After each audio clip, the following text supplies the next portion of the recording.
রাধে রাধে বন্ধুরা, তোমরা সবাই কেমন আছো? আশা করতেছি সবাই ভালো আছো, সুস্থ আছো। আর আমিও কিন্তু ভালো আছি। শেষ হইলো সব কাজ কাম শেষ হইলো। আর এখন এই যে কাজ কাম শেষ মানে এখন এইভাবে বস্তার মতো এক জায়গায় পড়ে থাকবো, খাবো আর ঘুমাবো, এরকমই তো হয় বলো। বাড়ি থেকে মেয়েরা যত বাড়ি আসে ততবারই কিন্তু একটা প্ল্যানিং করে বা লিস্ট করে বলতে পারো যায় যে বাপের বাড়ি গিয়া এটা খাবো ওইটা খাবো, এইখানে যাব ওইখানে যাব। আমি কিন্তু অনেক প্ল্যানিং করে আসছিলাম এক সপ্তাহের জন্য। আসার পরেও আমি আমার বোনকে খালি ফোন করে বলতাম যে এইটা খাবো ওইটা খাবো, এইখানে যাব ওইখানে যাব। কিন্তু আসার পর বিশ্বাস করো কাজটা যেই আমার শেষ হলো, এখন আর মানে উঠা বসবো যে সেই ক্ষমতাটুকু নাই। যেইখানে যাইতেছি শুয়ে পড়তেছি, বারিন্দা আসতেছি শুয়ে পড়তেছি, চৌকিতে যাইতেছি শুয়ে পড়তেছি, আর কিছু ভাল লাগতেছে না। আর তার মধ্যে শুরু হয়েছে বৃষ্টি। আর বৃষ্টিতে কোথায় বা যাবো বলো? যেইটুকুনি এনার্জি নিয়ে যাবো সবাই ধরো মাতলি করাতে তেলাতেলি করাতে যাওয়ার ইচ্ছাটুকু জাগবে, সেইটুকুনি বৃষ্টিটা ওই ইচ্ছাটুকুনে মারা ফেলছে। তার কি করা যায়? আর এখন এই যে 2 দিন কিন্তু দেখতে দেখতে আমার শেষ হয়ে গেল। এই যে দেখতে পারতেছো মোবাইলের মধ্যে যে একদিন মানে ওই শোয়া পর্যন্তই, তারপর আর ভিডিও ক্লিপ নিতে পারিনি, কারণ পুরো দিনটাই আমার এই বৃষ্টির মধ্যে শোয়া বসা নিয়ে গেছে। তার ওই ভিডিও আর কি করব বলো, এটা আবার পরের দিনের ভিডিও। তো এইখানেও সেই একই খাওয়া শোয়া বসা এই আর কি হয়। যেমন আমি বাড়ির থেকে প্ল্যানিং করে যাই গিয়ে এটা খাবো ওইটা খাবো, এটা করবো ওইটা করবো। আর আমার বাবাও প্ল্যানিং করে রাখে, আমার বাবা আর মা, যে আমার মেয়ে আসলে নাতি নাতনি জামাই আসলে ওদেরকে এইটাই না খাওয়াবো ওইটাই না খাওয়াবো। মানে খাবারের কোনো অভাব থাকে না ঘরে, যেই কোনো খাবার বলো, ঝাল নুন মিষ্টি ফল সমস্ত রকমের খাবার দাবার আছে ঘরের মধ্যে। আর সেইখানে ভাগ নিতে চলে আসছে আমার ভাই। আর আমার ভাই খুব কম আসে, খুব কম কি আসে না বললেই চলে আমাদের বাড়িতে। কারণ আয়সা কার সাথেই কথা বলবে, কার সাথেই গল্প করবে বলো? আমার তো আর কোনো ছোট ভাই নেই। হ্যাঁ আছে একটা ছোট বোন, তো বোনটা তো ও তো মেয়ে মানুষ, ও ধরো বান্ধবীদের সাথে খেলা করে, ওর কাজই আলাদা। আর ও হচ্ছে ছেলে মানুষ, ওর সাথে কি ওর বনে। আর দুইটাতে যখনই এক জায়গায় হয় খুব মারামারি ঝগড়াঝাটি করে আর কি। তো আমি যাওয়াতে আমার দাদারা ভাইরা সবাই একটু আসে আর কি আমার বাড়িতে।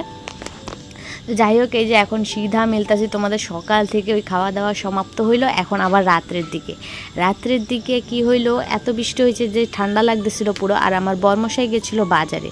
আর ওকে আমি অনেক দিন ধরে বলতেছিলাম যে আমার একটা ঘড়ি লাগবে। তো মাঝে মধ্যে আর কি বলি যে স্মার্ট ওয়াচ লাগবে, মানে স্মার্ট ওয়াচের মতো দেখতে, খালি ঘড়ি হইলেই হবে। কিন্তু আমার বর ভাবছে যে স্মার্ট ওয়াচই লাগবে।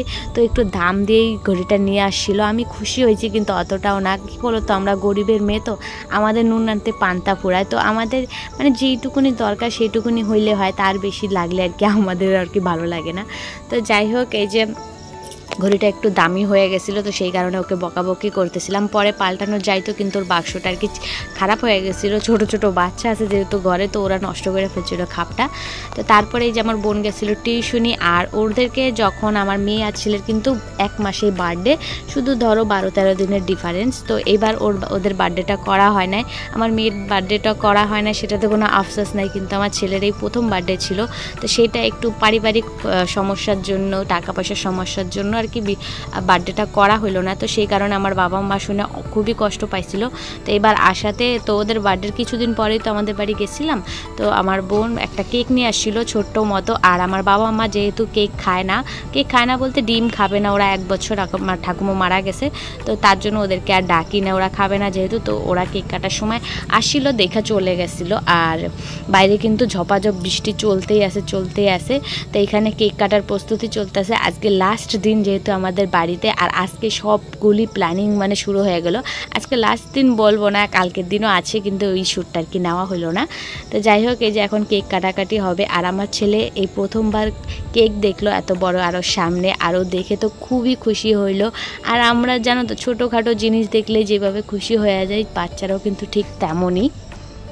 বাচ্চারা ঠিক তেমনই না, আমি বলবো বাচ্চাদের মতো কিছু কিছু মানুষ আছে যারা অল্পতেই খুশি হয়ে যায়। যেমন কি আমাকে খুশি করা একদমই সহজ, মানে অল্পতে আমি না অনেকটা খুশি হয়ে যায়। আমি শুধু হাসি খুশি আনন্দে থাকতে চাই, কিন্তু কেউ কষ্ট যখন দেয় না, সত্যি কথা বলতে আমার অনেক কষ্ট লাগে। একটু যদি কেউ আমার সাথে জোরে কথা বলে, তাও কিন্তু আমার অনেকটাই খারাপ লাগে। এমনকি যে আমার সামনে মানে জোরে কথা বলবে, আমার সঙ্গে সঙ্গে চোখে জল চলে আসে।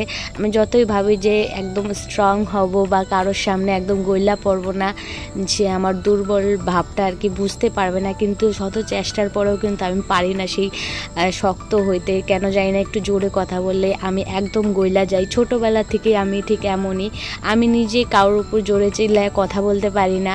এমনকি আমার মেয়েরও যখন আমি বকা দিই বা মারি, তারপরে আমার এত খারাপ লাগে যে পরে একা বসে বসে কান্না করি। এমনকি আমার ছেলেটাকে যখন বকা দিই তখন আমি নিজেই একা একা বসে কান্না করি যে কেন মারলাম বা কেন বকলাম। তো অনেক খারাপ লাগে, কিন্তু সেটা বোঝার মতো হয়তো কেউ নাই আমার আশেপাশে। যাই হোক, এই যে আজকে এই সুন্দর মুহূর্তটা, এটা মনে থাকবে। সময়টা হয়তো বন্ধ মানে শেষ হয়ে যাবে, সময়টা আর আসবে না, কিন্তু এই স্মৃতিগুলি মোবাইলে আমার আছে। এগুলি যখন মনে পড়বে বা খুব খারাপ লাগবে তখন এই স্মৃতিটাকে দেখবো, তখন খুব ভালো লাগবে। আগে কিন্তু এইসব জিনিস ছিল না, মোবাইল টোবাইল, তখন মানুষজন কিভাবে থাকতো জানি না।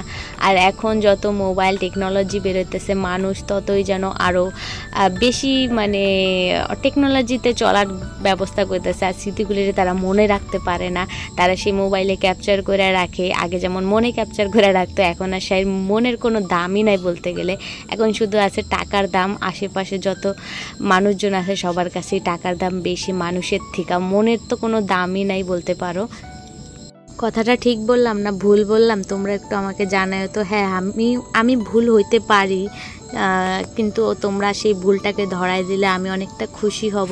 কারণ এখন আমার এক পরিবার তো আছে ক্যামেরার এই পাশে, আরেকটা পরিবার ক্যামেরার ওই পাশে আছে, যাদেরকে নিয়ে আমি এগোইতে চাই, যাদেরকে নিয়ে আমি অনেক আশা আছে মনে। সেটা এখন আর বলবো না, কারণ আশাগুলি বললে তো লাভ নাই, কারণ ওইটা পূর্ণ হইতেও পারে, নাও হইতে পারে, না হওয়ারই বেশি চান্স আছে। কারণ এখন হয়তো আমার ভালো লাগতেছে ভিডিও করতে, তার জন্য আমি ভিডিও করতেছি। এক সময় এমন হইব যে আমার হয়তো ভিডিওর প্রতি কোনো ইন্টারেস্টই থাকবো না, তো সেই কারণে আর কি এখন আর আশা ইচ্ছা কিছুই বলবো না। তখন যদি বইলা ফেলি পরে হাস্যকরের একটা পাত্র হয়ে যাব, যেটা হয় আর কি আমাদের সমাজে। হাস্যকরের পাত্র হইতে বেশিক্ষণ টাইম লাগে না। তো যাই হোক, আজকে অনেক কথা বলে ফেললাম, মনের কথা, তোমরা কিছু মনে করো না। যদি ভিডিওটা ভালো লাগে তো ভিডিওটাকে একটা লাইক করে দেওয়ার, ভালো না লাগলে সরাসরিভাবে তোমরা স্কিপ করে যাইতে পারো, সেটার জন্য আমি অনেক খুশি হব। বাজে কমেন্ট না করে। ততক্ষণে তোমরা ভালো থেকো, সুস্থ থেকো। রাধে রাধে বন্ধুরা।